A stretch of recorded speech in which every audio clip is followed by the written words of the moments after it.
Sup, y'all? Welcome on into the GoVols247 Podcast. Wes Rucker coming to you from Fort Rucker Studio here on a Monday afternoon in God's own Knoxville, Tennessee. How are you? Hope you're well.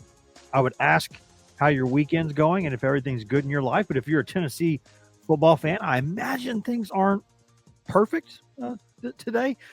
You'll excuse my voice too. I hope. It was a long couple days there with Athens, and then coming back up straight up to the arena the next day doing basketball, and a little tired today, but hanging in there, doing all right. Hope I can talk my way through this podcast with my. You can see here where my head is because I accidentally put loop on the intro track. So that's where things are right now. But we'll talk through it. It'll get better. Joined by Ryan Callahan on this edition of the podcast. Ryan, how you doing, man? Doing all right. How about you? Recovered okay? Getting there. Although just as we hit record on this podcast, my voice has developed this bug. So hopefully this is a temporary thing and we get through it. But yeah, there's a lot to discuss, I think, still after Tennessee's 31 or what was a 31-17 loss at Georgia. And, because we did that podcast, sometimes on the road, we're at stadiums where the press box ends at a certain time and you got to get out. Tennessee just kind of lets us stay there as long as we need to. So Georgia, we had to leave. So we did a car cast, which we've done before after the Florida game last year and a couple of others. But Ryan, do you have any different thoughts on the game than you had after the game? Because for me, I think a couple things. I still think there's no question the team that played better won that night. There's no doubt in my mind about that. I know some Tennessee fans still don't love some of the decisions that were made, some of the calls that were made, but I think just the team that played better win that game. But I think what I thought after the game and what I said about Tennessee kind of letting Georgia off the hook and the talent discrepancy being closer, I still think that. I went back and watched parts of it, just a little bit of it. And man, Tennessee just left stuff on the field again. And if Georgia's 100% healthy and has all of its backs and all these other things, then maybe I would say, yeah, I think they're just more talented. But I don't think it was that much different. I think if you look at Alabama, Georgia, and Tennessee right now, you're kind of splitting hairs in some ways in which way they're better. I mean, I think Tennessee's probably the least talented of the three rosters, but I don't think it's such an extent that Tennessee couldn't beat those teams anywhere. So I still think Tennessee just kind of owned gold a little bit.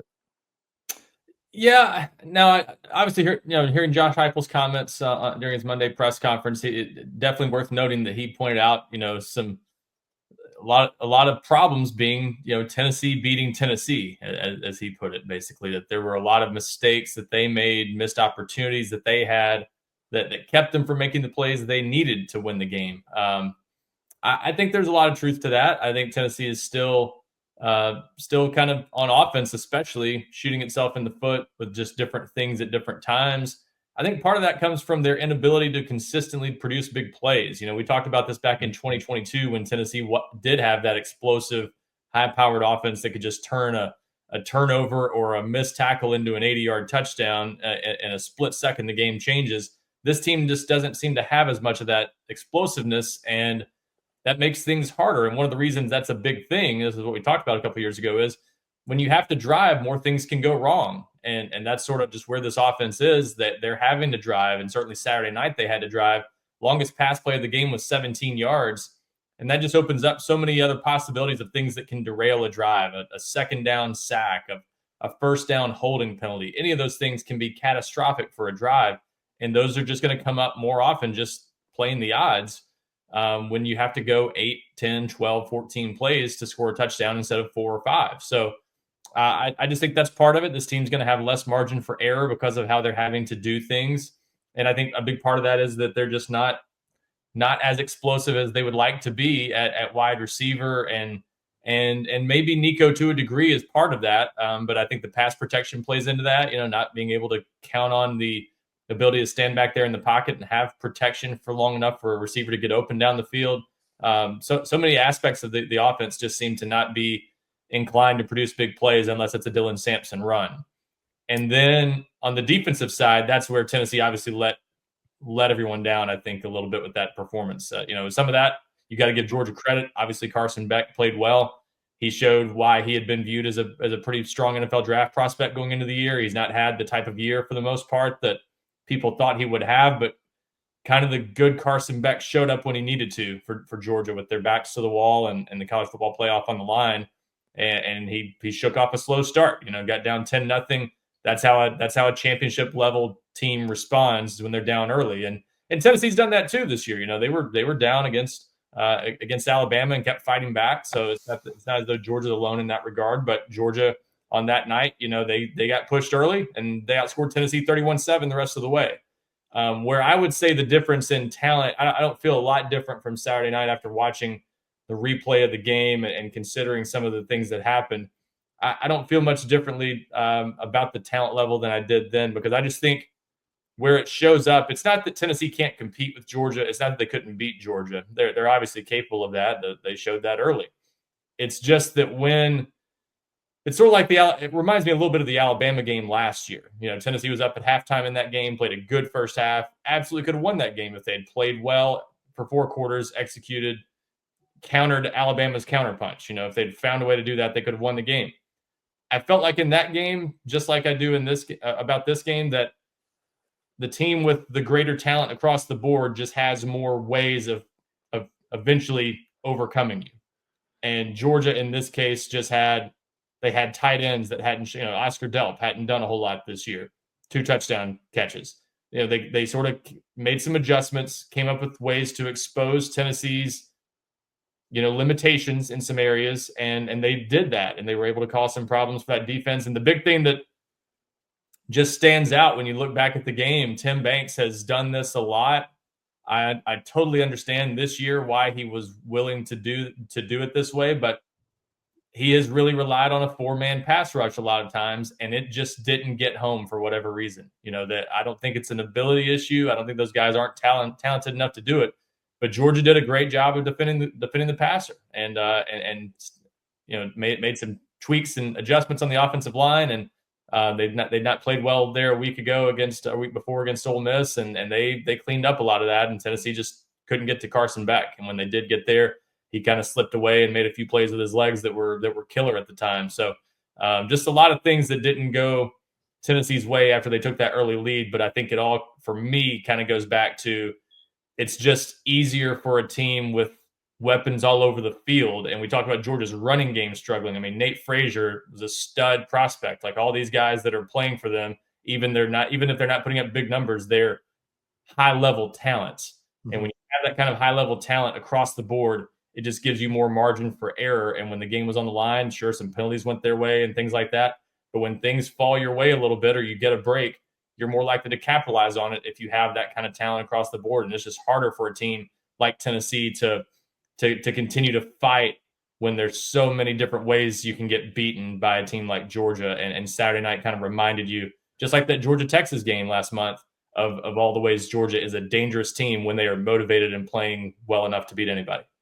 See, my big thing, and this is still for the development of the Tennessee program overall, the next step is if you go back and look, not to belabor the point here, but if you go back and consider each of those sort of individual road performances in the Heupel era, you see a trend. And go back to some of the ones Tennessee won, right? Like LSU, a couple years ago.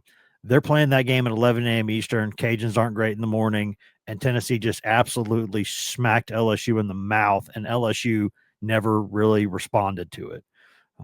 You go Oklahoma this season. Oklahoma, Tennessee gets out early and is kind of putting it on them a little bit. And then in the second half, just kind of manages the game, but also doesn't really do a lot. But Oklahoma never really put Tennessee in a bind. Like maybe one more score late and then Tennessee gets into a bind a little bit, but it's not like it came back and took the lead or anything like that. Then you look at Florida, you look at Georgia this year, you look at Alabama last season, when they go on the road and the home team starts punching hard, they don't punch back. And that is a clear, maybe, like you said, I'll be fair, Ryan, maybe talent in some ways plays a part in it. But like last year, Florida wasn't better than Tennessee. And I think this year with Georgia and Tennessee, you're comparable enough to where that you just shouldn't be roadkill when they start going at you. And I will say, in fairness, that the way Tennessee responded this season in Athens was better than the way it responded last season against Florida or against Alabama. When those teams started punching back and really went at Tennessee and took the lead, that they were done. Like Tennessee just did not get back in that game. The game in Georgia was a little different because Tennessee did get the ball into scoring range right there in the third quarter. And really in the second quarter came back and took the lead after the lead had been taken from them and the crowd was really going. And even toward the end there, they got the ball right there to the 41 or wherever they did before Georgia took the ball and went 90 yards again and scored. But like, it's not good, but it's better. So I guess incrementally you can see the change, but and that's important because, you're talking about the overall trajectory of a program. That stuff matters. But at some point, if you really want to be a big boy, this is what Thanksgiving week's next week. I say a lot. If you want to sit with the adults at the Thanksgiving table, there's only so many seats at the adults table. And then you got the kids table, and then you got the kind of the older kids, right? Are they adults enough? Can they really sit at the table yet? Or do they need to be with the food throwers down there at the other table? Like that's, if you want to be with the adults, you want to be with the best of the best. That doesn't happen to you. It doesn't consistently happen to you. And that's the next step. And I think that's where some of the penalties and other things become an issue too, because, Georgia is not a disciplined team off the field. We know this, we see this, and on the field at times they're penalized a fair amount, but Tennessee's penalized more. And for a team that's really disciplined, as far as we know, off the field, it's not translating to on the field. There are too many flags on the field that are, and you could say holding is something that could be called any play. I get it. Tennessee gets called for it a lot. And only maybe one or two of those times this season did I say, that wasn't a hold. All the others I've been like, oh, that's a clear hold. That's an obvious hold. And, Tennessee got held again. The defensive front did a little bit in that game, but Georgia's did too. And I didn't think that was a difference in the game, really. I just didn't. I don't know if Georgia's tight end situation made Tennessee more hesitant to bring linebackers. Maybe it did, but those pass rushes didn't get home. And we saw that defensive line for a couple weeks start to kind of take on a little bit of water, against Kentucky at times, against Mississippi State at times. And Georgia, it really happened. Like they're still fitting runs okay. The traditional run game's not killing them. But we saw it for about a month, though, where Arkansas, Florida, several teams had some pretty decent success running the ball against Tennessee. So it's kind of been a consistent thing. Now, this time it wasn't the run game; it was the pass rush, and that was a big difference. Second time all year they haven't had a sack. And they got back there a couple times and got their hands on him, and he got away. And he's a decent athlete. He's not Michael Vick. He's not Hendon Hooker. He's not Johnny Manziel. Like you got to get him on the ground when you get your hands on him.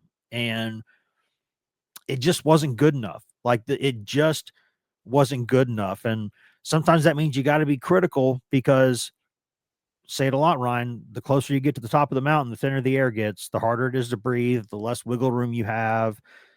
Falls become more perilous at that stage. Like, you just have to be better, and they have got to clean it up. Since Heupel's been a head coach, most games it doesn't matter because they put up enough points and they do enough to where it's fine. But in these kinds of games, It's just hard to win them when you got flags all over the damn field. And they do. And I don't know how you clean that up, because it's clearly something that's an issue, and some things are going to happen offensively because of their tempo, but it's not like they're going warp speed all the time this season. They're trying to manage games. They're trying to be smart about stuff, and they're still just committing too many penalties. And I don't know, certainly at this point in the season, what you can do about that. That seems like more of an off-season, preseason camp. Here's fundamentals of what you can and can't do, but they're doing got too many penalties, Ryan. Yeah, on the and the penalties are a problem. And at this point, though, as Ben kind of referenced in our post game podcast, that is something that I consider almost baked in at this point under Josh Heupel. I just feel like does that change the ceiling? Yeah, I mean, it could. There's that's a fair question we have to ask. Now, where I will push back on some of what I think a lot of fans have been, maybe not a lot, but a few fans certainly who have voiced their opinions on the checkerboard since Saturday night, have kind of wondered about what Josh Heupel's ceiling is, what this program ceiling is, and I think that's just way premature. Agreed. I just think you can't. The fact that Tennessee's put itself in this position has almost glossed over the reality of sort of where they've been and where they are now. The bottom line is they're in year 4, which by any reasonable measure, compared to where they were in 2021, probably should be considered the first year they could even think about being ready to compete for a championship in the SEC. Mm-hmm. The fact that they kind of accelerated things way faster than anybody reasonably could have expected and got there in 2022 and were ranked number 1 in the college football playoff rankings for a minute, that sort of warps everyone's mind a little bit. The fact that they were 9-4 last year in the preseason playoff discussion this year, like it just seems like because they've been there for a minute that they're ready now to catch up to a team like Georgia, a program like Georgia that's been the gold standard, let's face it, in college football for recruiting the last 7-8 years. Yeah. And Georgia's been stacking number 1, number 2, number 3 classes on top of each other year after year. So even when they have some defections, even when they have some guys that get dismissed or whatever, it just doesn't hurt them as badly. And they're still adding to the transfer portal on top of what they're doing with high school recruiting. So, patching things up with a Dominic Lovett here or, whoever else you want to point to. They brought in some, but they also lose depth through that. Bama has too. They do that. Yeah, that was my point. They're having some defections now, and the transfer portal's chipping away at their advantage personnel wise, but it's not taking it away. And Saturday, I think, was kind of a reminder of that, just because they do have so many ways to beat you. Now, the big plays, Georgia had 7 plays of 20 yards or more. I think that is so often an indicator of what's happening or going to happen in a game, because again, it's just so hard to execute offensively on a consistent basis, down after down, series after series, when you're going 10, 12 yards at a time. You're just going to find different ways to beat yourself or get in your own way. And that, I think that's what Tennessee did. It wasn't that they weren't capable of moving the ball. They did pretty well. I think they had a good game plan. They saw some of the success Ole Miss had against Georgia in the short passing game. And I think they did what they needed to do in the first half. They were very good on third downs in this game. That was a big deal that I thought gave them a chance to hang around. They just couldn't get off the field defensively and gave up 4 scoring drives of 75 yards or more, which is kind of shocking when you've seen this defense all year do what it's done. So that's where I kind of come back to the talent level stuff, is just that I think Georgia they can dial up different ways of beating you. They can find sort of the weak spot in your defense or your offense, and they can exploit it, and they can go wherever they need to, because they've got dudes pretty much everywhere. They don't have weaknesses the way a lot of teams do, where it's just, okay, there's a couple guys we got to hide in our defense or whatever. Georgia doesn't really have that. So they're able to exploit whatever you present to them. And Tennessee's offense, I really do think it's, when you need to make something happen right now with this offense, who would you consider just a dude that is going to make a play and bail out that offense? And right now, outside of Dylan Sampson, I struggle to point to anyone. The exception would be maybe Nico in some cases, that can just single-handedly, play breaks down, gets out and runs, makes it happen himself. But this passing game, he can't again, they're struggling to get it down the field. They're struggling to make more than 12 yards at a time.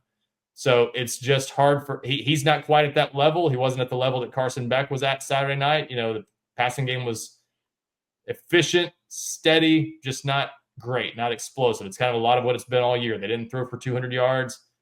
They didn't make big plays. So it's just a harder, it's an uphill climb for an offense when you're playing that way, and you're going to have what's happened to Tennessee happen more often, which is you're going to have a penalty or a sack at the worst possible moment, and that's going to derail a drive. And the worst thing, and where I would point to this talent disparity being a problem, and that this has changed, I think, everything Tennessee's had to do this year. The offensive line is just they brought back some veterans. They added Lance Hurd. And they thought they had kind of given themselves a veteran offensive line that could anchor this team and do what they needed to do. And in the run game, they're right. In the run game, they've been good enough. Dylan Sampson's been great, but this offensive line has been good enough in the run game to help Tennessee win a lot of games and play well. In pass protection, they've just not been good enough. And 5 sacks of Nico, it almost gets glossed over because of everything else. That's just not good enough. And Georgia's not a team that's had a dominant pass rush throughout the year. They've good pass rush, but not great. Their inside linebackers have not been a big part of that. Their inside linebackers have not had a great year. Yep. And we saw those guys, Smile Munden and some of those guys showed up Saturday night, and Tennessee couldn't protect well enough. You look at everyone can think what they want of PFF grades. Some weeks I think they're pretty good. Some weeks I don't. I tend to buy more into them based on the quality of the game, because my guess, without knowing how PFF operates, is they probably put some of their best analysts on the games that people are looking into the most. So I think Tennessee, Georgia probably got graded pretty well compared to some games. And none of Tennessee's offensive linemen grade out higher than a 58. That's not good enough. And week after week, the fact that we see this as a trend, no matter who is scoring Tennessee's games or whatever, however they do it, John Campbell and Lance Hurd continue to grade out in the 40s. That's happened several times this year.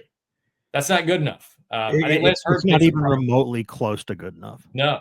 So I think Lance Hurd's been making incremental progress. He seems to be coming along. He's not there, but he seems to be coming along. John Campbell, some of the same issues we saw early in the season have just continued to be prevalent. Dane Davis played a lot in this game, continues to play a lot, and part of that's because they can't rely on John Campbell, frankly. So that's where the disparity. Georgia has some issues on the offensive line. They make a change at left tackle. They tweak some things. Tennessee doesn't have that luxury. They don't have anybody that can just plug in and change things out. So it's just harder to get by the way Tennessee has had to get by, because they have such a smaller margin for error and fewer guys that they can turn to make a play or to change things up and still get the same level of production. Georgia obviously has a lot more of those types of options. Yeah, and the last thing I'll say before break then is, because I think what you said naturally leads into this, is if that big play ability is the concern and the thing that has to get corrected, that's one thing that really gives you a headache for next season, or at least a big problem to solve. Because excuse me, say what you will about that offensive line, Mays gone, Spraggin's gone, Campbell gone, Karch gone, Dane Davis gone. Those guys are gone next season, and Dylan Sampson probably gone, I would say. I don't know that for sure, but probably. Karch maybe not gone, if I recall correctly. I forget where we left that one off, but there's maybe a possibility on that one. I can't remember for sure. Okay, then we'll put him in the unsure category now, right there with Sampson, who could go, maybe should go. I don't know. We'll see where that stacks out. Depends on Karch's issue is whether he could appeal, because he played 5 games last year, but he got hurt in the first series of the 5th game. So is there maybe an appeal there where he could try to argue that, hey, I barely played in that 5th game. Can that count as a red shirt or medical red shirt? And then I get a 6th year, basically. Because okay. 2020 could be a free year, and then he could get a red shirt for last year from only playing in 4 in a sliver of a game. And okay. So it's an outside possibility, but there's maybe a path to him returning if he fought that. So there's all those guys that we know are gone up front. Sampson, we'll see. Thornton gone, McCoy gone. And you look at that and you go, okay, then what? That's a lot. You need Sanders to come in and be a dude immediately. And if it takes him a few games or half a season, that's fine. But at some point in his freshman year, he's going to have to be there, because there's a lot of questions there at the interior line spots. There's a lot of questions about is receiver going to take a step forward? Because this is the second consecutive season where underwhelming compared to expectations. And maybe, Brazel's a super talented kid, and maybe he does what Thornton does and makes a big leap his second season, right? I mean, Mike Matthews gets into play. Maybe he does something.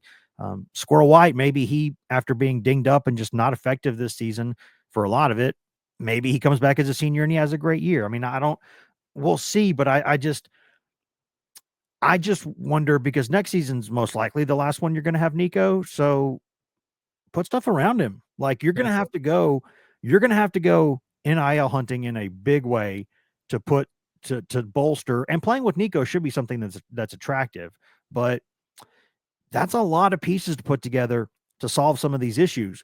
Because guess what? Georgia, Bama, all these people, like, Texas, they're going to be right there with another great recruiting class next season. So if that's going to be your issue, and that's going to be a consistent issue, then okay, that makes you a little bit more concerned about the ceiling, I think. But where Tennessee was 4 years ago, where it is now, I'm not questioning whether they can keep this thing going and go to the next level. I think that's fair. Like, they need time to go show that. The program's very healthy right now. It's very healthy. The program is in a really good position. But where Tennessee wants to be, you have to be better. You have to be better if you want to be where they want to be, because the other teams in the league, they're not slowing down to let you catch up.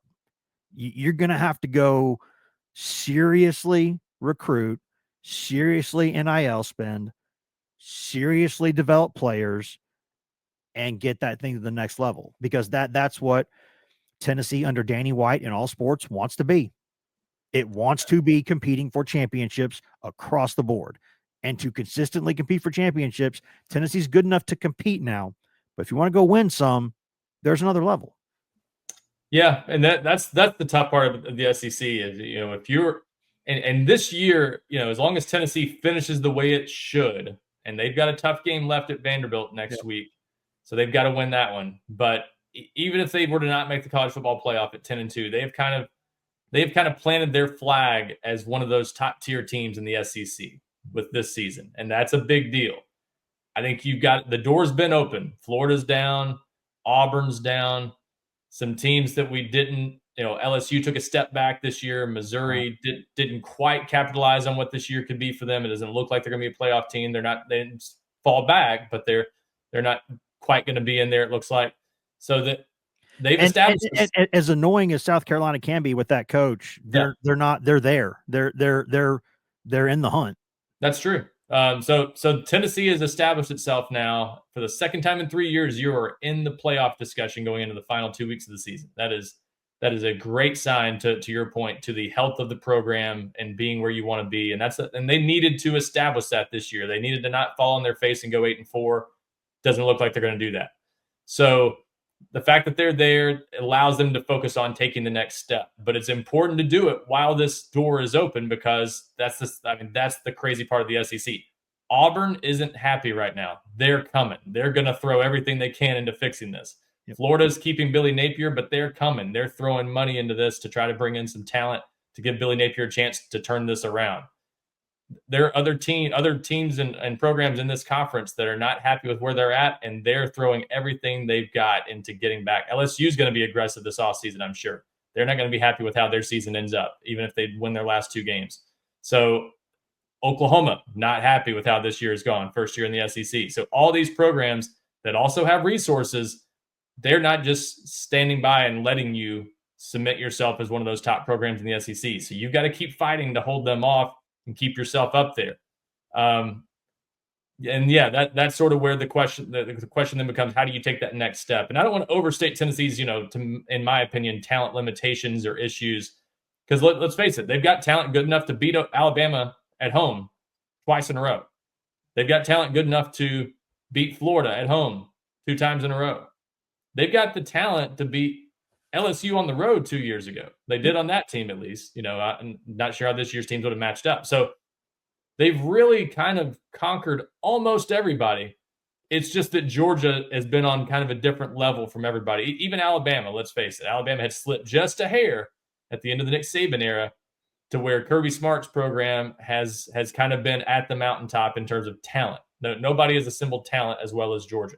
Yep. And so that's the one team that, to the credit of one of our longtime posters on the checkerboard referenced, Georgia's kind of that final boss that Tennessee's trying to level up to. I think that's a good way of describing it. And they're capable of beating anybody else on any given day. They just haven't shown yet that they can beat Georgia. And that's not a knock on them. It's not an indictment on Josh Heupel. It's everybody else in college football is kind of in the same boat. Alabama beat them this year, but it took a late pushback from them to avoid a disastrous collapse in that game.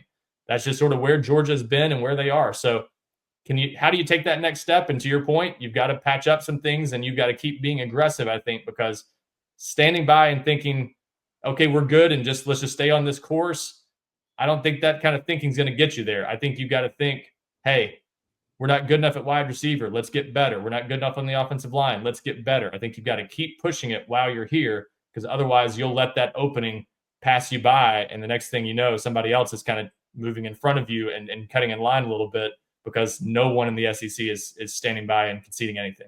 Yep. The second that you stop being whatever one step short of desperate is, the second you're cooked here. And that's all I mean is that Tennessee's in a really good position right now overall. Compared to what it has been, it is in a very good position. But if you want to get to that next level, which clearly the fans want to do, then there's no level. And you got to make uncomfortable decisions along the way to get there. You have to you reach a point where you have uncomfortable decisions to make, and you have to make them, or else you're just going to be still what you are. And Josh Heupel's a very competitive guy too, and I know this bothers him. I know he's not going to be satisfied with not getting that win at Georgia, and if they were to miss the college football playoff, it's going to eat him alive.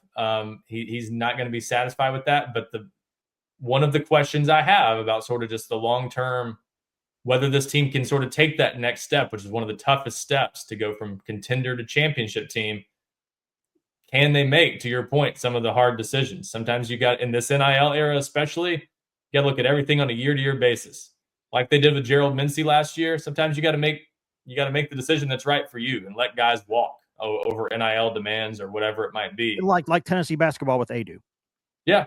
And you've got to be willing to make upgrades to your coaching staff or attempt to when you feel you're not good enough there. And those are some of the questions I have about Josh Heupel, because he has, for better or worse, he has doubled down on the importance of culture. And so far, you can't say that's wrong. But is that culture going to get him to the mountaintop, or does he have to take some risk and shake things up at some point to try to get a little bit better results? That's the question. I don't know the answer. His way may be. I don't either.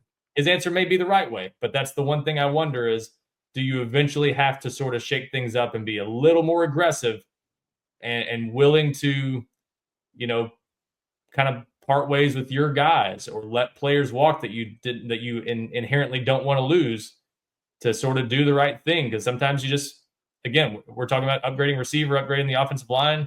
Sometimes that's going to rock the boat when you try to do those things.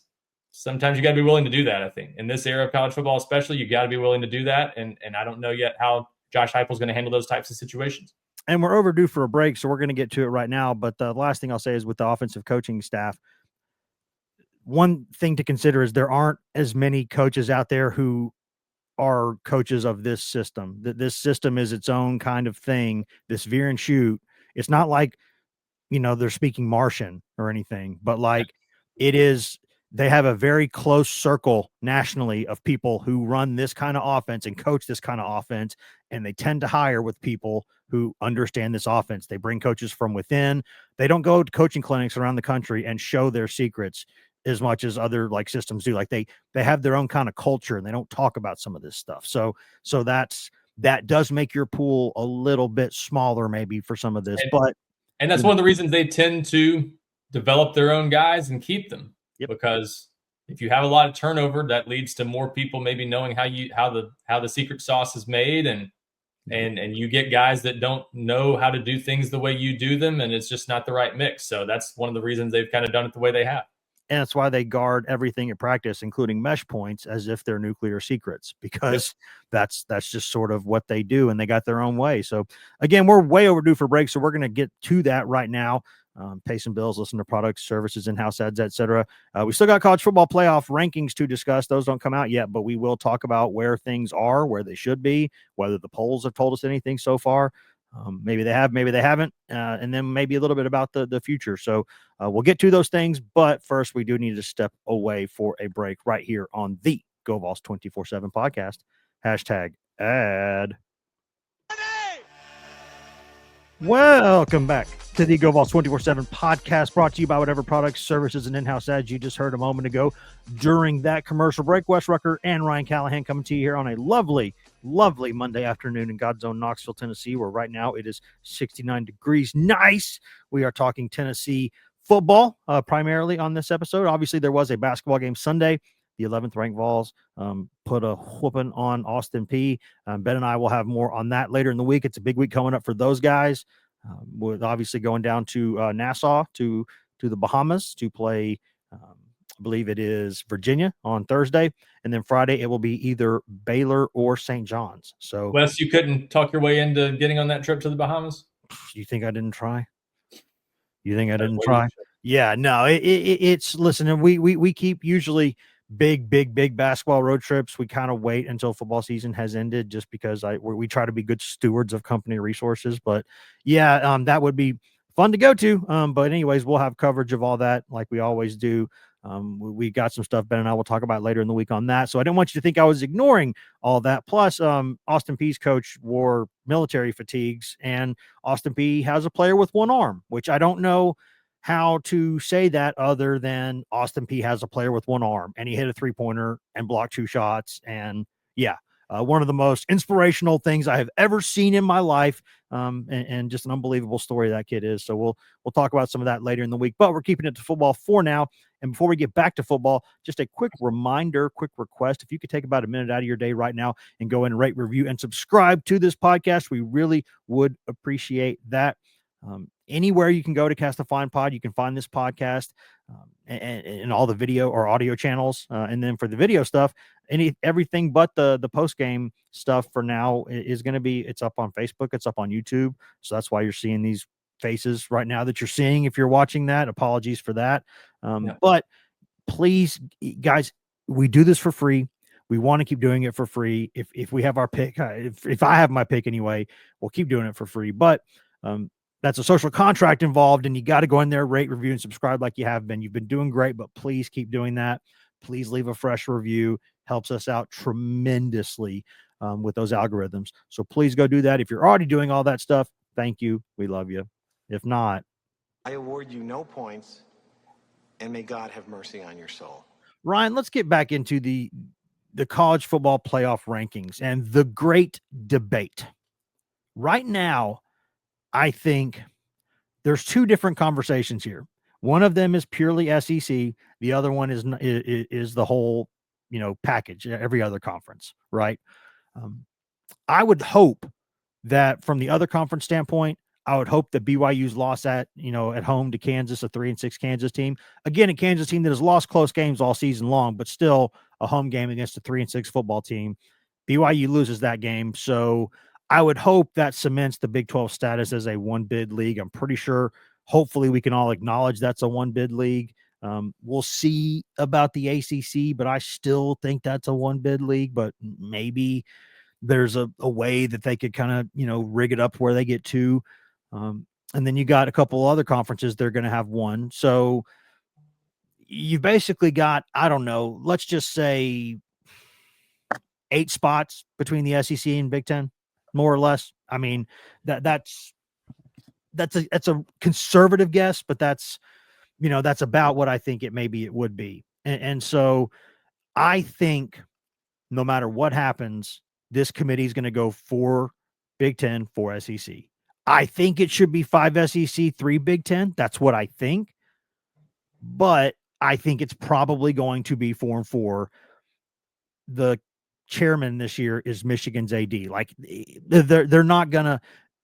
I'm not saying that bias is involved, but anytime humans are involved, bias might be involved. because anytime you're a human, you have some bias, and so that's fine. I don't want just computers to settle everything. I'll push back a little bit on that. I think it goes beyond. I think we look at the chairman and stuff too much. I think it might have more to do with the fact that the SEC and the Big Ten are the two big players in this right now. And for either one to get an advantage over the other in terms of numbers is going to be a tough sell, because each one feels they have a case to be made that they're the strongest conference in the country. Now, I'm not saying I agree that the Big Ten is stronger than the SEC, but they've got a lot to sell right now. They got the West Coast teams that have made things even more competitive. USC's not quite there right now, and it's still a pretty deep league this year.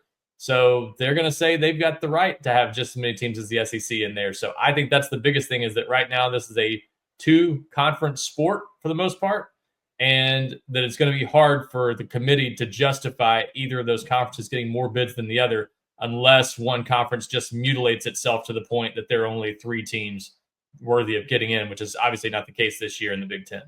I think one thing that very much harms the Big Ten's argument is that one of its title contenders right now, it's mid-November and has played the 106th toughest schedule in the country. Sure. That is a huge wrench into the plans. Now you look at the rest of those teams. Okay, like, Oregon strength of schedule 43. Okay, I've seen worse. We've all seen worse, right? You look at Ohio State 28th. That's fine. That's a good schedule. You look at Penn State 35th schedule. That's fine. There's no problem there. Indiana 106. You cannot have a contender have a number like that. That's just not. That's not good enough. And I think for me it comes down to Indiana.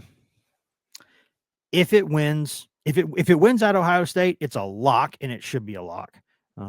If it gets housed at Ohio State, I think kick the ass out. I don't think they're good. 106 schedule in the country. The one good team you play blows you out. You're done.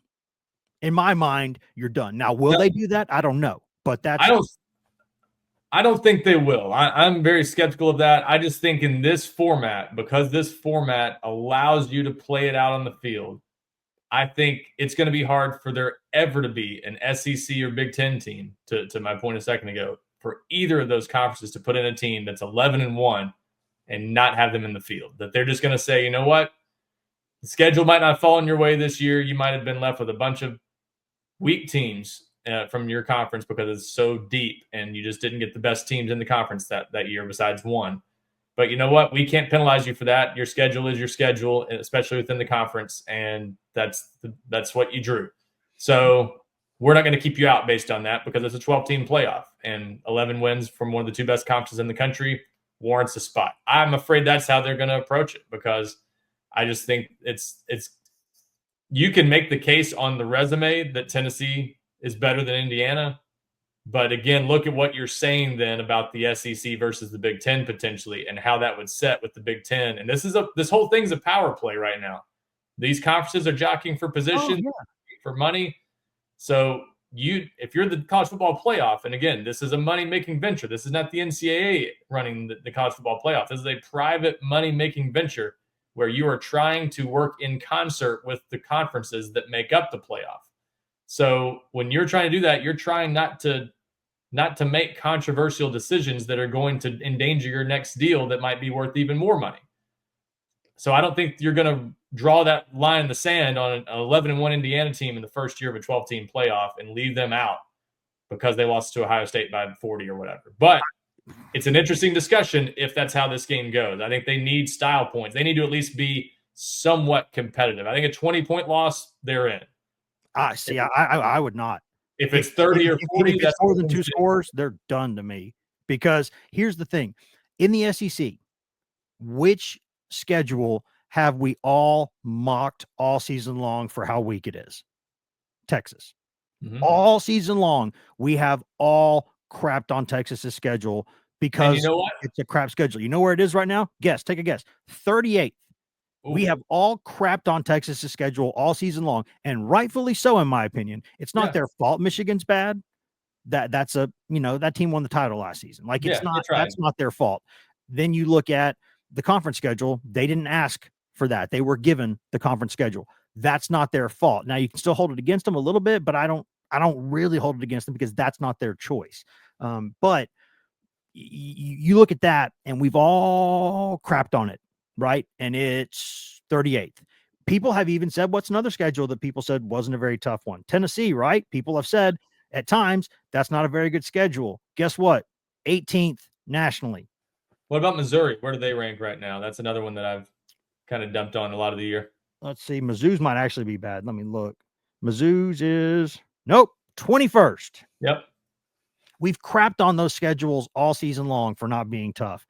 And they really aren't, but compared to the rest, they're a little bit behind it. Indiana's is 106th. Like, that's not even the same sport. That's almost FCS scheduling. That's almost what that is. When you are in the bottom third of FBS scheduling, like, you have zero legs to stand on. And they didn't ask for their conference schedule. They were given that. But look at the 3 non-conference games. None of them are anything. And that's to me where I have that a problem. But we'll see. I mean, a Notre Dame loss to Army would be really good, because even if Army's undefeated, I think we all know Army wouldn't get in. But if or we think that anyway, who knows, but we think that. But Notre Dame losing and getting out would be great for everybody. I think that's the most realistic path in for Tennessee, because they not only do they have Army, they still have USC, which is just good enough to cause a problem for Notre Dame on the right day. Notre Dame schedule 82nd nationally. Yeah. So yeah, it did win at A&M. Like, yeah, it did, but 82nd schedule in the country. So that's where I have issues with it, but we'll see. And then the other half of the argument is the SEC argument. Mm-hmm. And I think if the college football playoff were announced today, you would have, I think, Texas slam dunk in, Georgia, Alabama in. Then you're going to pick Tennessee or Ole Miss. And that to me is the line. And people ask why. Why is Alabama definitely in ahead of Tennessee right now? Because the metrics say they've been better. That's what they say. And they say Georgia has been better. That's, again, that I can't, that's not me saying I think they're better. That's me saying the computers are saying they're better. And that stuff is going to matter. Now, with Ole Miss and Tennessee, that is a hell of an argument. And again, Ryan, do you have anything to add on the Georgia or Bama thing? Because I think right now we'll see what happens the next 2 weeks. Maybe they stumble, maybe they don't look good. But if you're picking today, those are the 3 SEC teams you're for sure picking, I think. But if I'm wrong, please say it. No, I think so too. And to that point, I've had some people say to what you mentioned earlier, that if Texas loses to Texas A&M, they should be out. Tennessee should be in theory. Well, I can see that argument. I just don't think it's going to happen. I think Texas is in. I think Texas is going to get the benefit of the doubt. Maybe so, but I just think reputation, perception is going to matter in this discussion. Again, the human element to me, I don't think it's so much about the bias. I think it's about preconceived notions. And I think there was a preconceived notion going into this year that as long as Texas didn't completely crap the bed and won at least 10 games, they were probably going to the playoff, because they were a top 5 team in the preseason. They were thought to be a team as good as anyone in the country. So if they lost to Texas A&M, I think that would be bad news for Tennessee, because then Texas A&M is probably going to Atlanta. If I'm not mistaken, they would be going to Atlanta, and that would probably put them in the playoff too. So I don't think that's a scenario. 3 losses, that's tough. I mean, that's then maybe a 4th loss if they lost that game. That would be They tough. do have 3 losses. I was thinking they had 2. Yeah, You're they lost to Notre Dame. So I think they're still out. So they could get themselves in that discussion. But yeah, if they lost at Notre Dame by 10, I think that's different. But they lost at home at night. Yeah. At Kyle Field at night, they lost by 10 to Notre Dame. So I, on one hand, I can see where the Texas loss to A&M could help them. On the other hand, it just kind of muddies the waters even more, especially if it opened the door for A&M to somehow make it to Atlanta. So that is, I just, but I think Texas, Georgia, and Alabama are more likely to get the benefit of the doubt. Not just because they're brand names, but that's part of it probably. And then also just because going into the season, they were the ones at the top of the standings. They were the ones that everyone thought were going to be good. And so the season backs that up, and you're probably going to give them the benefit of the doubt. And Alabama's had some nice moments too. You know, the LSU win was impressive, beating Georgia at home. That's a really good win. And they've had 2 losses on the road, both close, both came down to the final minutes. That's not bad. Georgia, you could maybe make the case that their loss at Ole Miss was pretty awful. I mean, to lose by 18 to anybody is that's a bad day at the office. So they clearly had a rough day. Oh yeah, on the road in bad weather conditions. So that factors into it a little bit maybe. But Georgia's been a weird team.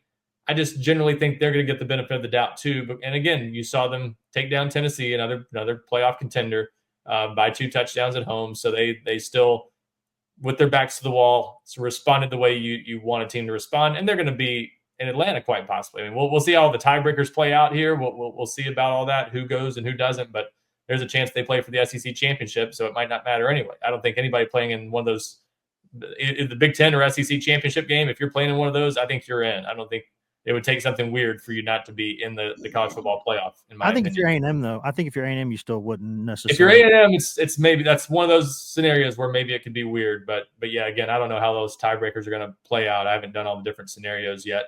So yeah, I would tend to agree that those 3 teams are in, and then it comes down to probably right now Tennessee versus Ole Miss, and you kind of addressed that there are some non-conference possibilities, maybe Indiana, Notre Dame. So some other teams like that can factor into it. But yeah, it may come down to a beauty contest between Tennessee and Ole Miss, and you're splitting hairs there. You can make a case either way on that, I think. Yeah, and I think initially I misspoke, I think, a little bit when I said you can't make a fair argument that Tennessee belongs in over Ole Miss. I think you can make a fair argument.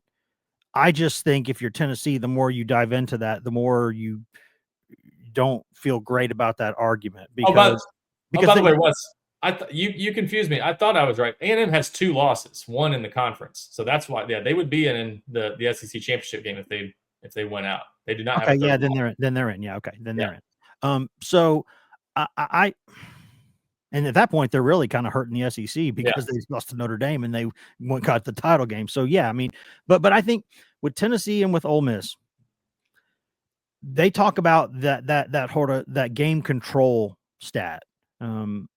And Ole Miss is number 1 nationally in that. And that is one that, say what you will about, does it matter or not? Does control matter, or does the result matter? I mean, obviously the result matters more, but yeah, LSU's lost twice on the final play. Tennessee's lost once on the final play, and once, with about 2 or 3 minutes to play. So they're comparable there. But I think Ole Miss's best win is better than Tennessee's best win.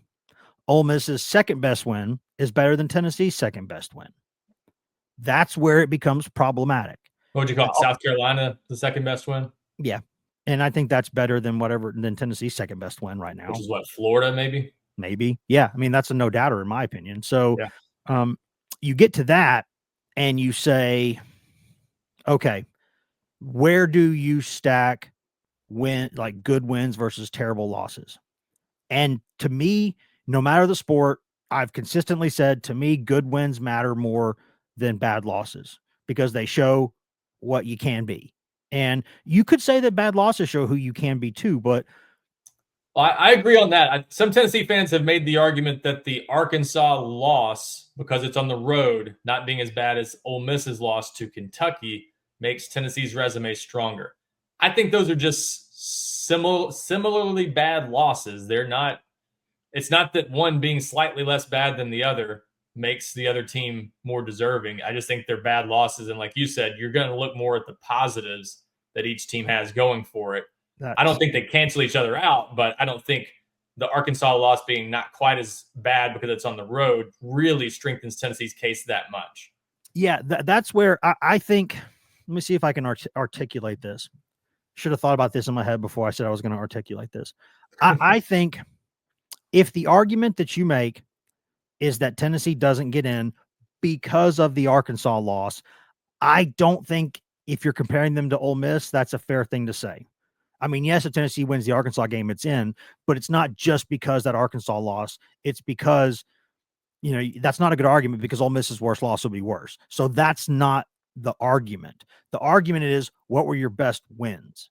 And to me, there are some, like, let's look at just some of the numbers, like the empirical data right now, and that'll change the next couple of weeks. Ole Miss has played, where is this? The 29th toughest schedule in the country. Tennessee's played the 18th best schedule in the country. Pretty decent advantage there for Tennessee. But remaining strength of schedule, Tennessee's 69. Nice. Ole Miss's 49. So Ole Miss is going to play a little bit tougher run in, right? And so you look at, things like, I don't think FPI is like an official stat they use, but they use some similar algorithms to get some of their numbers. And in FPI right now, if you look at that, Tennessee is 9th, Ole Miss is 6th. So that's not great for Tennessee. And then you look at probably the strength of record, Tennessee's 10th, Ole Miss 12th. So that's a slight edge for Tennessee. So you can see here that you make an argument that you can make an argument that Tennessee should be in over Ole Miss, because the toughest game I think anybody's got left is Tennessee's at Vanderbilt, but Ole Miss, the combination of the two games is a little bit tougher than Tennessee. So you are a little bit splitting hairs, and if the committee can avoid a Tennessee versus Ole Miss argument, it will. So if it has any way to put both in or put both out, it might try to find a way to do that, because that way you're not saying that's where A&M winning. Yeah, you're not having to pick one over the other. So okay, so the best case scenario for Tennessee is Ole Miss losing at Florida. Like that is without question, because if that happens, in my mind, Tennessee wins out, it's in, period. And I think, but that is what you're hoping for, probably. Because I still think, in my mind, if I'm on the committee, Texas, at that point, if it loses to A&M, Texas will have played 3 losable games, maybe 3 or 4, and lost 2 of them. And in the 2 toughest games it played, lost. And one was at home at night. So to me, I'm sorry, but if we're cutting hairs here, if we're splitting hairs, you're on the wrong side of it. But because of the brand, it might not be. And then if that happens, we will be there to criticize, because in my opinion, it would be wrong. But that hadn't happened yet, so I'm not going to call it wrong because we don't know. But all I can say is, I think if it's Tennessee versus Ole Miss right now, Jerry Palm said it's Tennessee. Yeah. And Jerry Palm's a smart guy. He's one of our own. He's in both sports. He knows what he's doing. He cracks numbers. He's good at this, very good at this. And he's got Tennessee over Ole Miss. So maybe I'm just wrong. I just think, the committee would lean toward Ole Miss. And I think we'll see when they come out with the rankings this week. I mean, where Tennessee and Ole Miss are, we'll show you. But I don't know that would work out really well for Tennessee right now. And that's kind of where they're right on that line. Like, Tennessee and Ole Miss have every possibility of being last year's Florida State in the sense of the discussion, not the result necessarily, because they could get in, but they're going to be right there on that line where you can make a convincing argument for and a convincing argument against. And because Tennessee lost at Georgia, Tennessee's in that situation now. And if Tennessee had lost like on a field goal at the Horn, that's different in my mind. But again, do I think Tennessee and Georgia are 2 of the 12 best teams in the country? Yes, I do. But I think it's not about the 12. It's about the top 14 or 15, right? Or top 10, I should say, because some leagues would not get in other than they won their league. So you're talking about, are Tennessee and Georgia 2 of the 10 best teams in college football? I think yes. But I can understand the argument against, and look at the 2 polls that have already come out. Where's Tennessee in the AP? Where's Tennessee in the coaches? 111, 110. And that's kind of where you are. I agree. But the problem with that is this format set up to give the other conferences a chance, to give a group of 5 team a chance. And right now, the top 10, the AP poll, it's 5 SEC teams, 4 Big 10 teams, and Notre Dame. Not a single ACC team, not a single Big 12 team, not a single group of 5 team in that top 10. So I agree. I think I would have them as a top 10 team in college football, but because the other teams have a seat at other conferences have a seat at the table, that complicates this. You have to be one of the 7 or 8 best teams in college football probably to ensure that you're in the playoff in an average year, because those other conferences just probably aren't going to be up there most of the time. We'll see. Some years they might, some years they won't. But that's the tough part about this argument. So my guess is we're going to see, and obviously tomorrow night will tell us a lot. The Tuesday night rankings being released will probably tell us where this is headed down the stretch. Tennessee does play a strong opponent in the final week of the season. I think a win at Vanderbilt would carry, some weight with the committee. That's not going to be similar to winning at Georgia or anything like that. But it's especially if you do it better than Texas did. If you look better than Texas did doing it, that helps. Yeah. So if you could win at Vanderbilt, and especially with a few style points, that could mean something. But what this next ranking shows is obviously consequential, because it'll be pre-Indiana, Ohio State. That we don't know exactly how they'll view that. We don't know if Notre Dame might lose one of these last 2 games, but it will at least tell us how the committee might currently view that Ole Miss versus Tennessee discussion, and how they view obviously Alabama and Georgia in relation to them too. I would tend to agree with Wes that Georgia and Alabama are going to get the benefit of the doubt, and Ole Miss is the one closest to Tennessee. But how that all goes, so if Tennessee opens tomorrow night or it shows up in the rankings tomorrow night behind Ole Miss, that's obviously not great for Tennessee, but it's not final just yet. And I think how the final 2 weeks go could still change that. So we'll see. But my guess is we are going to see Tennessee right behind Ole Miss, first team out, second team out, somewhere in that discussion. And they're just going to need a little bit of help to get into the playoff. But with 2 weeks left, even if that's the case, it's very possible you can still get that help. We've seen this before. Win your games, take care of business. The rest sometimes will take care of itself for you, but it's going to involve some scoreboard watching the next 2 weekends. Yes, it will. And we'll have more to discuss throughout the week, obviously. If you wonder, we're not trying to disrespect UTEP, but look at what UTEP's done. I will say this, it's a first-year coach there, and he came from Austin Peay. And if you remember that Tennessee Austin Peay game, you remember there was some animosity there, and that coach was acting like, I don't know of a better way to say it. He was a horse's ass for a lot of that game on the sideline. He just was. That's what he was. And so between that and Tennessee needing style points, if Tennessee is in a position to put up a lot of points in this game, I think it 100% will and should do that, and should feel no remorse. And in fact, going back on it now, even though Levy's really, one of Heupel's guys, maybe should have stuck that ball in the end zone at the end. And maybe that's just what this has become now, where it does the whole class thing out the window. You can put up 50, you put up 50. And so that's, again, I think that it's where we are right now in college football. And so if Tennessee, anything it can do now, you do not hold anything back the next 2 weeks. You throw everything you have out there for 60 minutes, put up as many points as you can, make sure that you win at Vandy, because that's a losable game, and then see where you are. But that's the reason why, I don't know. I'll try to reach out to somebody for Better Know OFO this week, but it's UTEP. I don't know that anyone cares. Maybe they will. I don't know. We'll try, but we don't have a UTEP 24/7 site. So it'll be, the El Paso paper, somebody like that, somebody who covers them. Let's make sure somebody does cover them. And I can't speak for the fans, but for me, sometimes these are the most fun to read on, because you don't know anything about them going in. We know a good bit about the SEC teams already. I think some people enjoyed the kind of lighthearted look at a team they know nothing about going in. So there's that.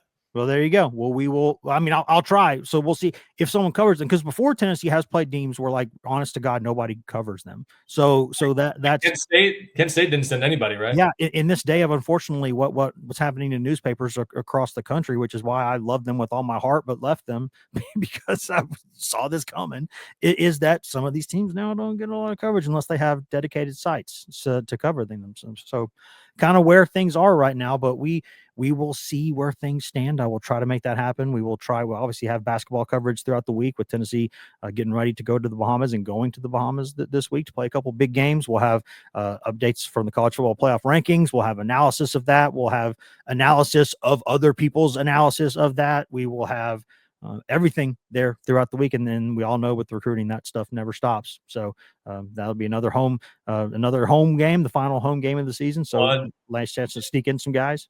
And to that point, don't forget early signing day is now the first Wednesday in December. So really, for all intents and purposes, this weekend is the final visit weekend for Tennessee before early signing day, because they're on the road next week, obviously at Vanderbilt. So not just the final home game, but really the final chance to host official visitors for anybody who wants to get a final visit in before early signing day and make a decision on that Wednesday or sometime around then. So interesting stretch run this year. Going to kind of adjust. We've had a lot of changes to adjust to in recent years, but that's one of them coming up. And so Tennessee will have some official visitors this weekend, including DeJuan Morris, the USC running back commitment, and some things that Tennessee's still hoping will fall its way down the stretch. So definitely a noteworthy visit weekend, even with a not high profile game against UTEP.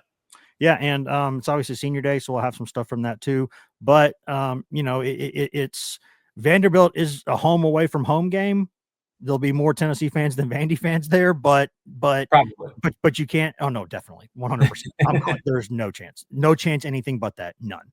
But I think that you still can't like host visitors because it's not your campus, it's not your stadium. You can't be like, can we bring an official visitor on the road? Show them the away facilities here. I don't show them the home facilities here that aren't as good as the ones back in Knoxville. I don't know. You can't do that, obviously. So, but we'll have coverage of all this throughout the week. We'll have plenty more. It's a big week, a big couple weeks. We all know that what's on the line here, and the coverage will be appropriate given how much everything is on the line right now. And get your pitchforks sharpened and your mattresses ready for when the rankings come out Tuesday night. It's true. Get your Zippo and your old mattress, maybe even a couch. But let's just not go like torching police cars or anything. Let's just, if you're going to burn stuff, burn your own stuff. Don't burn other people's stuff. Burn your own stuff. At that point, even if it's a crime, I'm like, well, it's your own stuff. At least, I mean, you're burning your own stuff. So, and there are 2 weeks left. A lot can change. As we said, this all might sort itself out. Notre Dame might lose one of its last 2 games. Ole Miss might lose to Florida. Who knows? Who knows? But BYU's at least out of it for now, unless they win their league. So that's one less major headache out of the way for now. Because now I think BYU, Colorado, that loser is not in. So that's one less thing. But we'll have a ton to discuss this week, and we'll have it all on the site. And Patrick and Ben will be with us later in the week as well. So, but for now, it was just Ryan who was able. It's kind of which hands can get on deck. And for this Monday with our schedules, it was me and it was Ryan. So that was why it was us today. And we'll be back later in the week with a couple more podcasts to get everything you need. So for now, though, Ryan, thanks for being here, man. Appreciate it, Wes.